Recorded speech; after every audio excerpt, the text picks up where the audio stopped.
Kaleshwaram commission నివేదిక ఇప్పుడు రాష్ట్ర రాజకీయాల్లో చర్చనీయాంశంగా మారింది.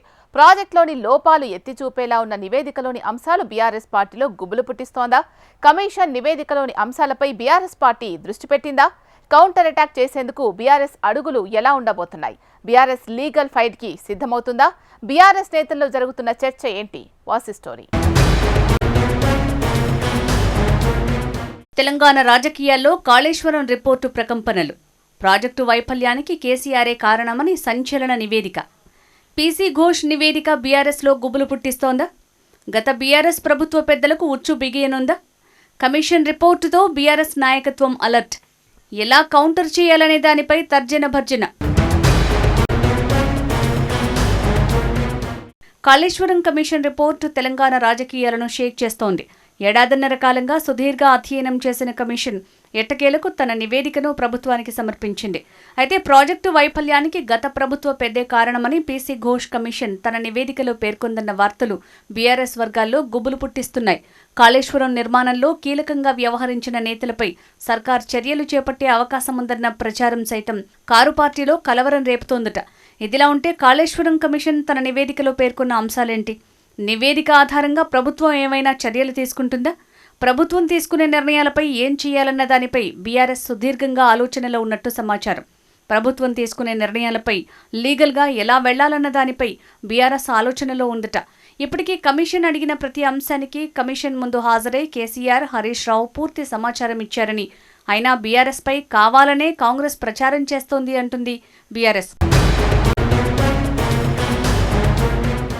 650 పేజీల జస్టిస్ పీసీ ఘోష్ కమిషన్ రిపోర్టును అధ్యయనం చేసి 60 పేజీల సారాంశాన్ని అధికారుల కమిటీ సిద్ధం చేసింది.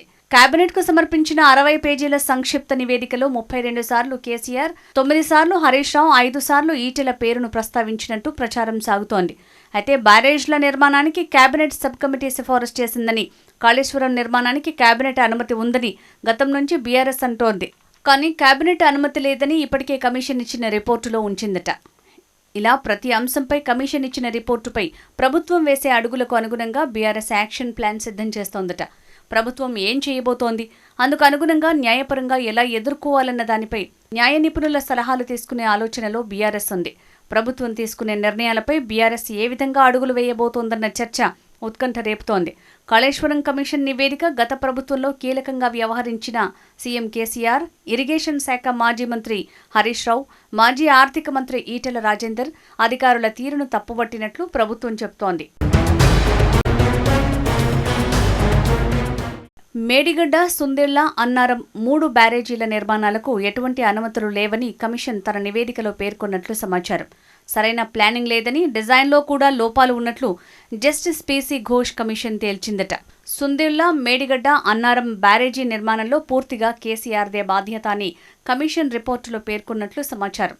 వాప్కోస్ నివేదికను కూడా గత ప్రభుత్వం తొక్కిపెట్టి బ్యారేజ్ నిర్మాణం చేపట్టిందని కమిషన్ అభిప్రాయపడిందట. రుణాలు తీసుకొచ్చే విషయంలో అవకతవకలకు పాల్పడ్డారని మంత్రి ఉత్తమ్ పేర్కొన్నారు. బీఆర్ఎస్ నేతలతో పాటు అధికారుల తప్పిదాలను కూడా కాళేశ్వరం కమిషన్ తన నివేదికలో ఎత్తి చూపిందట. టర్న్ కీ పద్ధతిలో బ్యారేజీల నిర్మాణం చేపట్టాలని సెంట్రల్ వాటర్ వర్క్స్ కమిషన్ సూచించినా దానిని పట్టించుకోకపోవడంపై కమిషన్ అభ్యంతరం తెలియజేసిందట. తుమ్మిడిహట్టి వద్ద నీటి లభ్యత లేదంటూ బీఆర్ఎస్ నేతలు సమర్థించుకునే ప్రయత్నం చేసిందని కూడా కమిషన్ తన నివేదికలో పేర్కొన్నట్లు సమాచారం. కాళేశ్వరం ప్రాజెక్టులో అవకతవకలు, అక్రమాలపై జస్టిస్ పీసీ ఘోష్ కమిషన్ ఇచ్చిన నివేదికను irrigation minister Uttam Kumar Reddy cabinet ముందుంచారు. కాళేశ్వరం ప్రాజెక్టు ప్లానింగ్ నుంచి నిర్మాణం, బ్యారేజీల ఆపరేషన్ అండ్ మెయింటెనెన్స్ వరకు జరిగిన అవకతవకలు, అక్రమాలకు ఆనాటి ముఖ్యమంత్రి కేసీఆర్ ప్రత్యక్షంగా పరోక్షంగా బాధ్యుడని ప్రస్తావించిన ఘోష్ నివేదిక కేసీఆర్తో పాటు అప్పటి ఇరిగేషన్ మంత్రి హరీష్ రావును బాధ్యునిగా వేలెత్తి చూపిందని మంత్రి ఉత్తమ్ తెలిపారు. సాంకేతిక నిపుణుల సూచనల్ని లెక్క చేయలేదని నివేదిక అంటుంటే బీఆర్ఎస్ మాత్రం కాళేశ్వరానికి 11 కేంద్ర సంస్థల నుంచి అనుమతి తీసుకున్నామని చెప్తోంది. ప్రభుత్వం తీసుకునే నిర్ణయాలపై బీఆర్ఎస్ న్యాయ పోరాటం చేసే అవకాశం ఉంది. కాళేశ్వరం ప్రాజెక్టుపై కాంగ్రెస్ కావాలని తప్పుడు ప్రచారం చేస్తోందని బీఆర్ఎస్ అంటోంది. ప్రభుత్వం సిట్ విచారణకు ఏమైనా అడుగులేస్తోందా అనే చర్చ కూడా జరుగుతోంది.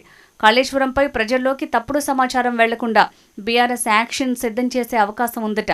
స్థానిక సంస్థల ఎన్నికల ముందు బీఆర్ఎస్ పార్టీని ఇరకాటంలో పెట్టే విధంగా కాంగ్రెస్ ప్లాన్ చేస్తోందని బీఆర్ఎస్ తిప్పికొట్టే ప్రయత్నం చేస్తోంది. ప్రభుత్వం ఎలాంటి విచారణకు ఆదేశిస్తుంది, దానిని బీఆర్ఎస్ ఎలా ఎదుర్కోబోతుంది అనేది వేచి చూడాలి.